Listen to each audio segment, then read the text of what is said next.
Sebagaimana tuntutan kinerja di mana sekolah kita harus membuat komunitas sendiri, maka pada hari ini saya Rian Sinaga sebagai guru bahasa Inggris dan juga PLT kepala sekolah mengambil inisiatif untuk memaparkan kepada Bapak Ibu topik tentang mengapa kurikulum harus berubah. Nah, ini topik kita, mengapa kurikulum harus berubah. Yang pertama itu kurikulum harus relevan dengan situasi perkembangan zaman.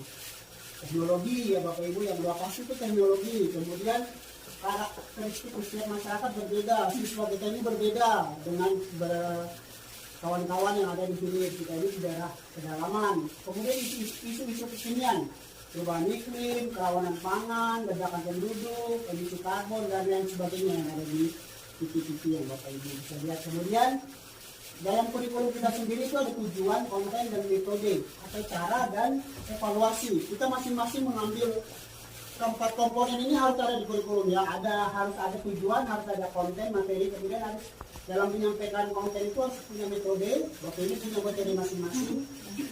Metode saya dengan metode Ibu Nuri SBY mungkin beda, dan kemudian mengevaluasinya itu mungkin hampir sama. Nah, kita mau sesuaikan dengan konteks satuan pendidikan kita, makanya kurikulum itu harus berubah. Kemudian ini 4 kompetensi yang harus ada pada kurikulum yang diisyaratkan oleh OECD, itu badan PBB ya, tentang badan pendidikan. Ada 4 yang harus dimiliki setiap anak. Pertama itu kemampuan kognitif, berarti dia cerdas. Kemudian sikap itu, kemudian ada psikomotorik, kemudian ada value atau nilai. Nah, yang keempat inilah yang bisa kita adaptasi atau kita bisa rubah. Ya, lanjut ya. Nah, kemampuan kognitif itu proses pembelajaran kita sekarang nih, kurikulum Merdeka tidak lagi mengajarkan semuanya dari awal sampai akhir atau kronologis. Sekarang kita memilih materi-materi esensial.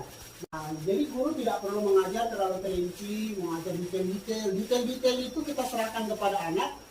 Mereka sendiri yang merekonstruksi nanti. Kemudian kompetensi esensial yang harus dibangun berfokus pada 2 hal, yaitu kualitas numerasi dan literasi murid. Kemudian sikap sosial dan emosional. Nah, ini sekarang ada baru, kita membentuk keyakinan kelas, tidak peraturan lagi. Kemudian kita juga bisa melakukan di dalam kelas namanya stop. Ya, stop itu Bapak Ibu sudah dapat dari kurikulum, mungkin yang PPG baru ini dapat stop itu kan. Stop itu stop, take a break, observe, proceed.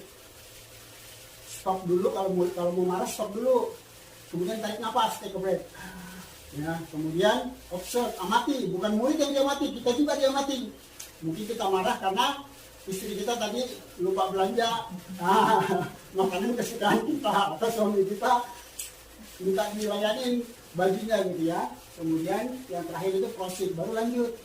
Itu bisa dengan meditasi ya Pak Ian, nanti Pak Ian juga sebagai guru penggerak bisa membangun sama-sama. Lanjut Pak Ian. Nah, ini sikap. Kemudian psikomotorik.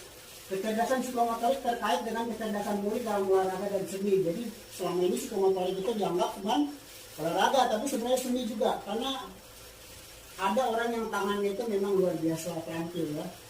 Seperti Bapak Ibu mungkin nggak bisa menunjukkan seperti saya kan. Ini kanan dan kiri itu kan beda tuh. Yang dimukul, yang ini lari ke semangat.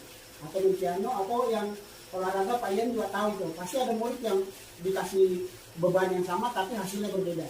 Itu namanya psikomotorik.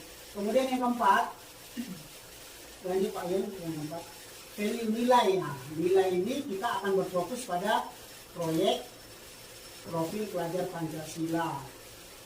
Ya, ini yang akan kita lakukan. Proyek profil Pancasila itu hanya satu-satunya filosofi bangsa Indonesia, the only Indonesian ways of life gitu ya.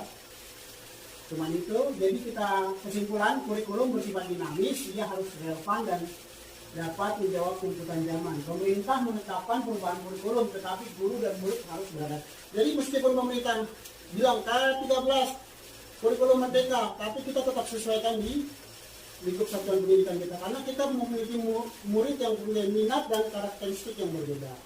Itu harus kita sesuaikan. Nah, apalagi pembelajaran berdiferensiasi dan kecepatan murid itu nggak harus disamakan, tapi bisa berbeda-beda dengan sesuai dengan minat mereka. Kemudian perubahan kurikulum harus berpusat pada murid, ini yang penting. Kemudian ada peribahasa dari Inggris, it takes a village to raise a child. It takes a village to raise a child.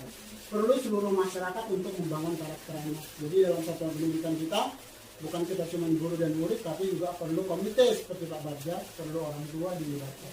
Saya rasa itu yang saya bisa paparkan Bapak Ibu, mengapa kurikulum harus berubah, karena memang konten kurikulum itu harus disesuaikan sesuai dengan tingkat satuan pendidikan kita. Terima kasih paparan saya Rangga Junaida, terima kasih atas Bapak Ibu partisipasinya. Salam dan bahagia.